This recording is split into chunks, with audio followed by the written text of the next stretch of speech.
বন্ধুরা সেই সময় এমন পরিস্থিতি ছিল না যে ভিডিও করে আমি সেই জিনিসটা দেখাবো, কিন্তু আজ আর বেশিক্ষণ আড্ডা দিতে পারবো না। তার কারণ হচ্ছে দুপুর। হ্যালো বন্ধুরা, good morning, welcome to my new blog. বন্ধুরা ঘুম থেকে উঠে হাত মুখ ধুয়ে সবার আগে আমি গিয়েছি আমাদের ধান খেতে, গিয়ে ওখানে মোটরটা লাগিয়ে দিয়ে এসেছি। তো এখন মাঝে মাঝে গিয়ে দেখতে হবে যে কোনটাতে জল হলো কোনটাতে হলো না। বন্ধুরা এতক্ষণে আমাদের সকালের খাবার রেডি হয়ে গেছে, এখন আমি খাবো। খাওয়া দাওয়া করে যাব একটু বাজারে। A few moments later. বন্ধুরা আমার সকালের খাওয়া দাওয়া কিন্তু কমপ্লিট। খাওয়া দাওয়া কমপ্লিট করে এখন আমি যাচ্ছি আমাদের ধান ক্ষেতের ওখানটায়, মোটর যে লাগিয়েছি কোথায় কোথায় জল হয়েছে সেটাই দেখার জন্য। তো বন্ধুরা আমি কিন্তু চলে এসেছি ধান ক্ষেতের এখানটায়। এই যে দেখুন মোটরটা কিন্তু চলছে, ওই যে আমাদের মোটর। রাস্তার ধারে যে জমিটা রয়েছে এই জমিটাতে কিন্তু জল দেওয়া কমপ্লিট।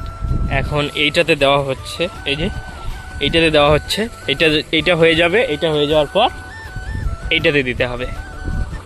তো বন্ধুরা জমি থেকে আসার পর আমি কিন্তু রেডি হয়ে নিয়েছি, এখন যাব। An hour later.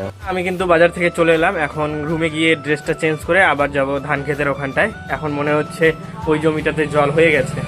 তো বন্ধুরা বাজার থেকে ফিরে আসার পর আমি আবারও চলে এলাম ধান ক্ষেতের এখানটায়। আপাতত কিন্তু বন্ধুরা এই যে আমাদের এই যে জমিটা রয়েছে এই জমিটাতেও কিন্তু জল দেওয়া কমপ্লিট। এই জমিটাতে তো প্রথমেই হয়েছে, এখন এইটাতে দেওয়া হচ্ছে। Many hours later. তো বন্ধুরা ফাইনালি আমি ধান খেতে জল দেওয়া কমপ্লিট করে বাড়িতে এসে স্নান খাওয়া করে আবার ভিডিও করতে শুরু করলাম। সেখানে হয়েছিল এক সমস্যা। কি হয়েছিল, আমাদের যে উঁচু জমিটাতে আমরা ধান লাগিয়েছি সেই জমিটাতে যখন জল দিচ্ছিলাম জল প্রায় হয়ে গিয়েছিল।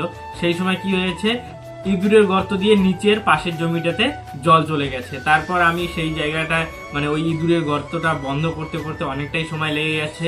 তারপর আবার নতুন করে জল দিতে হয়েছে, সেই কারণে অনেকটাই দেরি হয়ে গেল। বন্ধুরা সেই সময় এমন পরিস্থিতি ছিল না যে ভিডিও করে আমি সেই জিনিসটা দেখাবো। তো যাই হোক এখন আমি একটু বাইরে বেরোবো। আমি চলে এলাম আমাদের বাড়ির পিছনের দিকটাতে।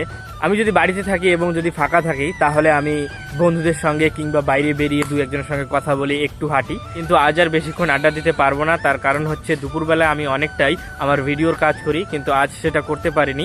তার কারণ ধান ক্ষেতের ওইখানটায় আমি ব্যস্ত ছিলাম, যেহেতু আমার ভিডিও পোস্ট করার সময়ও হয়ে গেছে আর অন্যদিকে ভিডিওর কিছু কাজও বাকি আছে। তাই বন্ধুরা আজ ভিডিওটা আমি এখানে শেষ করছি। ভালো লাগলে অবশ্যই লাইক কমেন্ট শেয়ার ও সাবস্ক্রাইব করবেন। আর যদি ভিডিওটা ফেসবুকে দেখো তাহলে অবশ্যই পেজটাতে ফলো করে দিও। ধন্যবাদ, দেখা হচ্ছে নেক্সট ব্লগে।